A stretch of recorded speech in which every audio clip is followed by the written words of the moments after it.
Dampak kabut asap makin berbahaya. Sejak 3 bulan lalu, masyarakat di Sumatera hingga negeri tetangga telah menghirup asap hasil pembakaran lahan. Pembakaran ini dilakukan masyarakat dan perusahaan untuk membuka lahan yang nantinya akan ditanami kembali. Kunjungan Presiden Joko Widodo beberapa waktu lalu ke lokasi kebakaran dan pengerahan pasukan TNI untuk mengatasi hal ini juga belum berakhir. Karena situasi dinilai semakin gawat, akhirnya Presiden mempersingkat kunjungannya ke Amerika Serikat dan berencana kembali ke Riau. Usai bertemu Presiden Barack Obama, Jokowi langsung pulang untuk memimpin langsung upaya pemadaman. Rakyat berharap upaya pemadaman kali ini akan berhasil. Selain itu, perusahaan dan pelaku pembakaran lahan harus dihukum untuk mempertanggungjawabkan perbuatan mereka.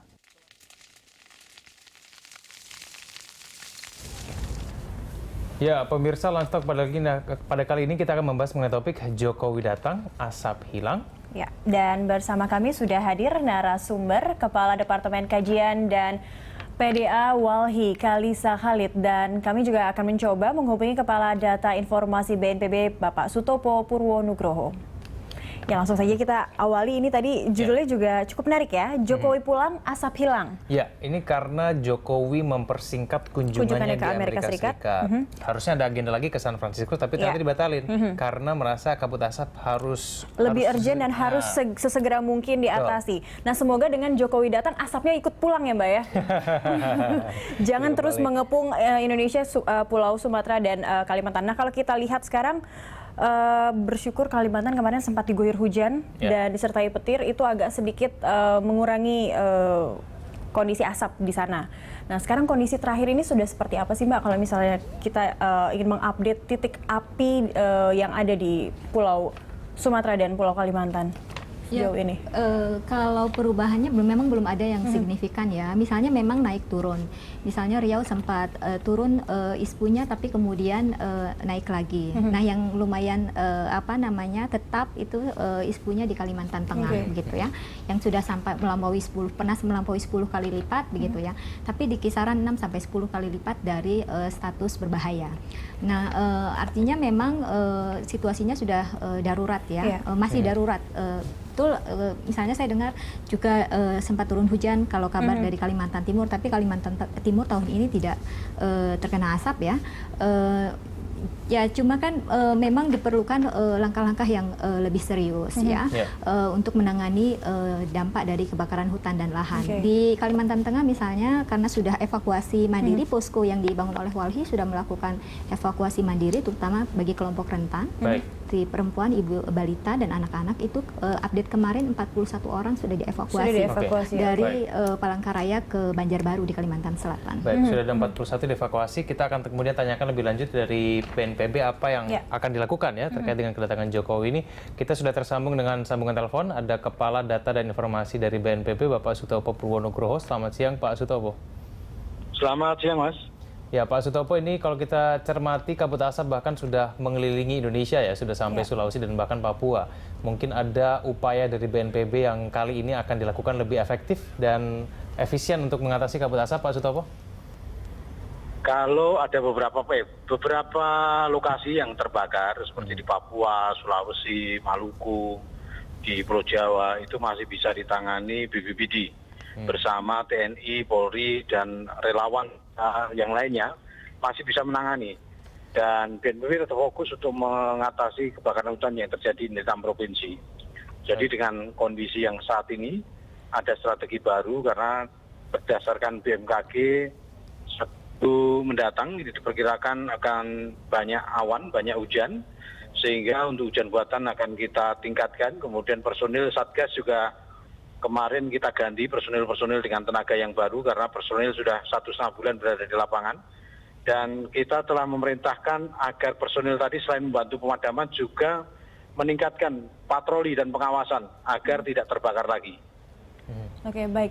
Itu untuk berbagai teknik dan cara yang akan terus dilakukan oleh BNPB. Lalu untuk evakuasinya yang sudah dilakukan sudah sejauh apa Pak? Dan sudah diinformasikan kepada masyarakat baik yang di Sumatera maupun yang di Kalimantan, apakah lokasi dan sarana evakuasi sudah memadai, sudah tersedia untuk mereka?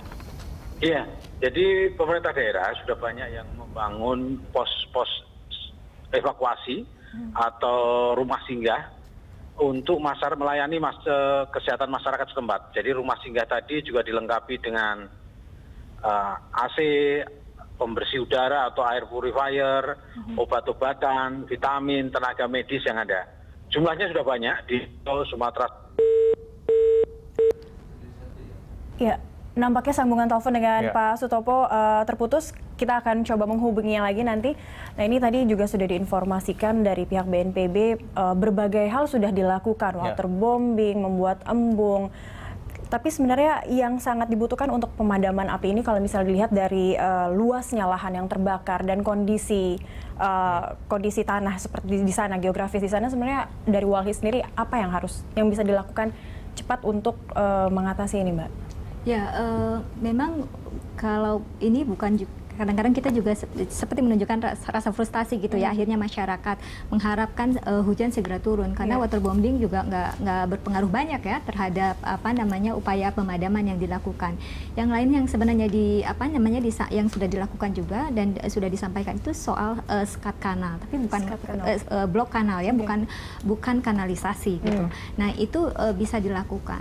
Cuma yang ingin kami sampaikan bahwa itu memang harus menjadi perhatian, tapi jangan lupakan hal-hal lain yang ini menjadi sangat urgen dilakukan terkait dengan dampaknya ya. Sampai saat ini misalnya evakuasi mandiri yang dilakukan oleh masyarakat itu dengan biaya sendiri dari masyarakat begitu ya. Lalu di mana pemerintah dan pemerintah daerah gitu. Nah, ini yang juga harus menjadi perhatian serius. Saya kira kementerian lain juga sudah harus turun tangan ya. Misalnya Dinas Kesehatan gitu, Kementerian Kesehatan gitu. Nah, ini juga harus menjadi perhatian selain upaya pemadaman karena semua kemudian fokus perhatian pada upaya pemadaman tapi melupakan juga dampak dari kebakar asap ini ya, misalnya khususnya bagi kelompok rentan. Oke, kita kembali lagi tersambung dengan Pak Sutopo. Pak Sutopo, tadi Anda sedang menceritakan mengenai upaya evakuasi yang sudah tersedia. Oh ya, kira-kira Pak Sutopo ini kemudian apakah ada target ataupun ada berapa jumlah kira-kira masyarakat yang akan dievakuasi mengingat efek dampak kabut asap ini sangat besar, Pak?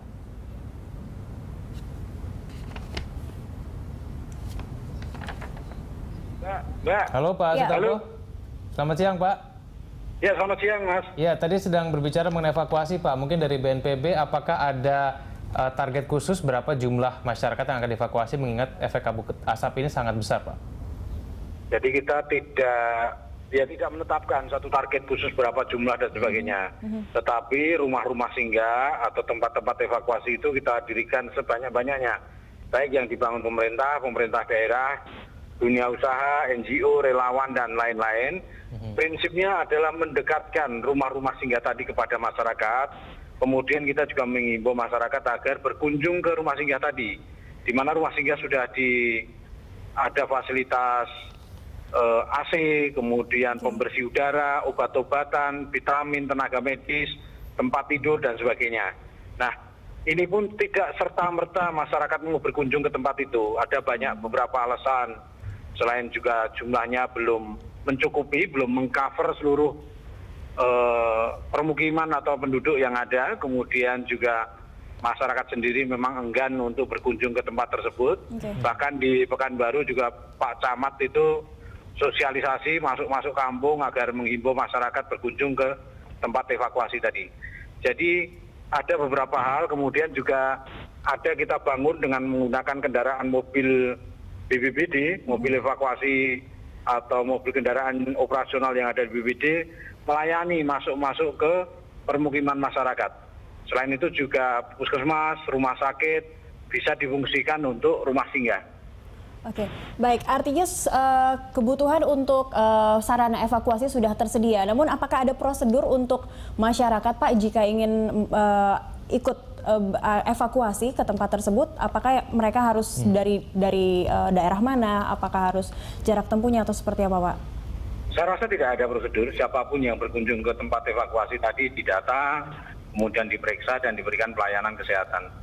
Jadi dalam hal ini karena kita adalah upaya atau operasi kemanusiaan, tidak ada prosedur, tidak harus di situ sesuai dengan warga atau masyarakat yang sesuai dengan tempat tinggalnya yang berada di kelurahan tersebut. Siapapun boleh berkunjung ke tempat tersebut dan tentu saja kita prioritaskan bagi para bayi, bagi anak-anak, kelompok rentan, masyarakat yang telah memiliki riwayat kesehatan pernapasan. Baik, Pak Sutopo, sebetulnya apa Pak yang menjadi penyebab kenapa kabut asap ini belum betul-betul selesai begitu, dan kemudian apakah dari BNPB punya analisa sendiri, dan kemudian kalau misalnya kita mengharapkan bantuan dari cuaca buatan begitu, apakah ini tidak riskan Pak, dan kemudian apakah ini bisa diandalkan mengingat kondisi cuaca tidak bisa kita perkirakan? Kita tidak mungkin mengcover atau menjangkau semua titik api yang ada di Indonesia. Api atau kebakaran hutan dan lahan tadi itu luas sekali. Dan armada yang kita kerahkan meskipun sudah 32 pesawat, helikopter untuk waterbombing tidak mungkin akan menjangkau seluruh wilayah di Indonesia. Baik Sumatera, Kalimantan, Sulawesi, Papua, dan sebagainya. Termasuk personil-personil yang ada di darat. Nah, di satu sisi pembakaran masih terus terjadi. Ini tentu memberikan kendala-kendala dan di dalam lapangan juga banyak kendala. Air tidak tersedia, cuacanya kering dan sebagainya. Sementara hujan buatan sebelumnya mengalami kendala tidak ada awan. Selain itu juga jarak pandang di bandara juga seringkali sangat pendek menyebabkan pesawat tidak terbang. Oleh karena itu, dalam minggu terakhir, 1 minggu terakhir ini di kemungkinan akan terjadi banyak awan, maka hujan buatan akan intensifkan. Tadi Bapak Menko Polhukam telah memerintahkan Kepala BNPB bersama BPBT dan BMKG agar melakukan koordinasi menit by menit dengan melakukan memantauan baik dari satelit maupun radar. Ketika ada awan potensial yang bagus langsung kita sergap dan kita temai awan tersebut untuk jatuh menjadi hujan. Secara umum kalau awan melimpah, awannya sudah banyak, di satu tempat setelah kita temai kemudian terjadi tumbukan dan penggabungan dari butir-butir air tadi, maka akan menarik atau memicu terjadinya hujan di wilayah yang lain. Dan itu kemarin terjadi di Riau, di Jambi, Kalimantan Barat, Kalimantan Tengah, serta Kalimantan Timur. Di Riau hujan cukup merata dengan intensitas yang bervariasi mulai dari ringan, sedang sampai lebat. Demikian di Jambi, otomatis memberikan pengaruh terhadap cuaca di mana hotspot mulai berkurang, jarak pandang menjauh, kualitas udara yang sebelumnya selalu berbahaya kemarin sudah sampai level sedang sampai tadi pagi. Oke, baik. Jadi usaha yang akan dilakukan untuk saat ini adalah membuat hujan buatan seperti itu ya Pak ya, karena hotspot bisa ternyata diketahui bisa berpengaruh, bisa bukan hanya hujan buatan Mbak, jadi semua upaya kita lakukan dengan waterbombing dari udara, hujan buatan, personil di darat juga masih terus merangsek ke kebun-kebun, ke hutan, ke lahan yang terbakar. Dari tim penegakan hukum juga masih terus bekerja untuk melakukan penegakan hukum, baik kepolisian maupun PPNS Kementerian LHK. Sosialisasi masih terus dilakukan, pelayanan kesehatan kepada masyarakat juga masih terus dilakukan. Oke, baik Pak Sutopo, saya akan kemudian nanti tanyakan kepada Mbak Alin bagaimana tanggapan dengan upaya yang sudah dilakukan BNPB sekarang, apalagi nanti Pak Jokowi juga akan turun langsung ya. Kita lanjutkan lagi dulu kita di segmen selanjutnya, kami akan segera kembali pemirsa.